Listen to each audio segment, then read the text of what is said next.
we have Jordan Love, who's going to be standing across from our defense. And you've had a lot of time to take a look at Jordan Love and what he has got in the tank.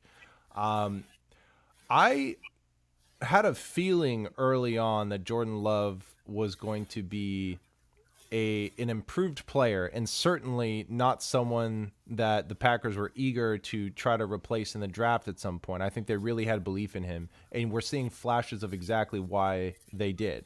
It's actually starting to seem like the Packers may have hit 3 times in a row.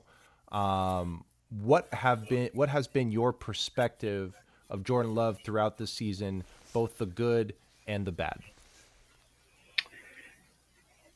I kind of really need to do a reassessment of his early games this season. Well, let me preface that by saying what I saw from him last season when he played for Rodgers was I thought was like it wasn't like, oh, this guy's gonna be a star. Like I didn't think that, but I thought like, ooh, they might have gotten something with this kid.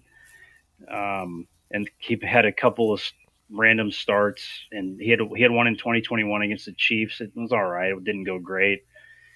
Um, and then he got into the game against the Eagles last year, and those are really his only live game reps in the regular season. I think he had some snaps in the Saints game they played in 2021, but nothing like spectacular. But like some of the throws he was making against the Eagles, it's kind of like, hey, they might have got something with this guy, and I don't think they're gonna be looking to replace him at least this year.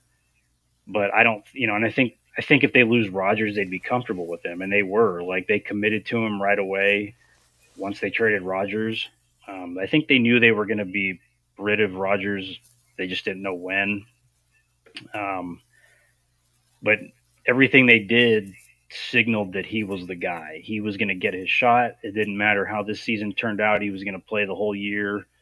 And they drafted a guy, but he's not, he's just a backup or whatever. And in preseason, he started showing those flashes like, hey, he might put this together. Like, yeah, it's preseason, whatever, but um, he was making some good throws into tight coverage. I mean, tight coverage is tight coverage, no matter if it's second string defender in the third quarter or if it's the first team defense or whatever in the first quarter in the first series you play. Like he was making some good throws, and then he got into the season and it started good. They beat the Bears. He made some really good throws, managed the game really well, and then he kind of it kind of petered off a little bit till about week 7 or 8, and then he just kind of exploded. Like, but in those weeks, from like weeks 2 through I would say the end of the Raiders game, I think that was like week 7 for them. He struggled. He struggled with accuracy, and a lot of it was because they were throwing deep. They were trying to hit. They were trying to force feed the ball to Watson. Mm-hmm. He didn't have the best deep ball accuracy, and some of that is because Watson's not a good route runner.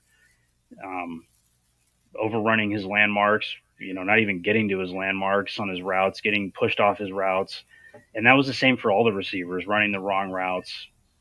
Two receivers within 3 yards of each other, just abysmal stuff, and it was just week after week. And to the outsider, it looks like, well, Love's not completing 60% of his passes. Um, and then you see him in primetime games, and you're like, this is awful. And so he really took, like, I think the Packers were kind of like, okay, maybe this guy's not it. Like, there were rumors or whispers about that they weren't sure of him. And then once the receivers started playing better, they took off. Like, they went on a tear in their last uh, 9 games, well, basically 10 games now, 7-3, and he really put it together. Like it was just like he flipped a switch. But I think it coincides with a lot of how the receivers developed this season, and so I think a lot of those early struggles were primarily probably because of the receivers. Not discounting the deep ball accuracy and things like that, but um, that stuff does matter. Like I think as 49er fans, we take that for granted with Purdy, because yes, he does make a lot of high quality, high level throws, but he's also got guys that know how to run routes, know how to catch the ball, don't drop passes. and they rarely make mistakes. And I think that stuff matters to the perception of quarterbacks. If they have that, it looks really good. If they don't look good. Yeah, and that's a really interesting point because when first of all, young troop of guys. It's actually one of the most scary things about the Packers is The youngest team in the NFL. yeah, like this year may not be the one where they go all the way. I'm not taking this game for granted. I'm not going to speculate. No. But in theory, this may not be the year they go all the way. But if they're clicking now and they are this young and Jordan Love is the dude who he's starting to believe he is, then this could be a powerful NFC threat, especially as the 49ers sort of window is evident it may not last forever. So when you look at this receiver group from when the season started to where the season is now, how much of a threat is this passing offense for the 49ers? Well, they're going to give them guys like Ambry Thomas probably some trouble. They're good. I mean, they've got a guy. I mean, he's not like Debo because he's only been he's a rookie, but Jaden Reed does everything that Debo does. They hand him off the ball.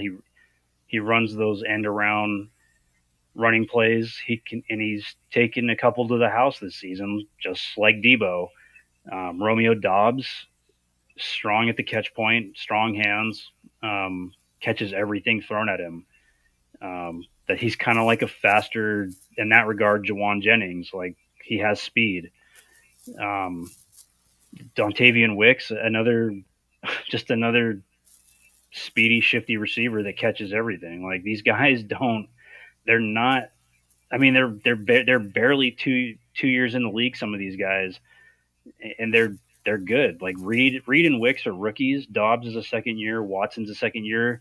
I have a theory that I think these guys got better when Watson wasn't playing because I think Mm, they were trying to force feed the ball to Watson a lot, and it didn't allow them to do what they wanted to do in the passing game with their other receivers. Once, and it sucks to say, but like once he wasn't playing, these guys took off. And their tight end group, Musgrave and Kraft, two yeah. rookies, just they're like a young Kittle and Juszczyk. Like it's scary the similarities that these guys have to some of the players on the 49ers who are a little bit older. But they're just a couple of corn-fed Haas tight ends, man. They can be a handful to deal with, and the Packers will line up in 12 personnel, and they will try to stuff the ball uh, down the defense's throat, and they might do it. I mean, they might rip off a couple of plays, and Aaron Jones hasn't played all season. He's been in and out, and Yeah. you could tell last weekend how fresh his legs were. So they present a lot of challenges for a defense that's kind of been up and down with Steve Wilks all season. And if they catch a Steve Wilks defense, it looks like it did against the Bengals, then it's not going to be a fun game. Before we move on to the next topic, JKBG asks, who do you think is the best young wideout from the trio? That's a tough one. Probably, man, I don't know. Probably Wicks, I would say. But even behind those three guys, they've got Bo Melton and Malik Heath, who are very strong role players in that offense, and they've made plays down the stretch for them too. So Bo Melton was a guy who didn't even play his first NFL snaps until like week 15 or 16 or something. So they're doing some good things with that group.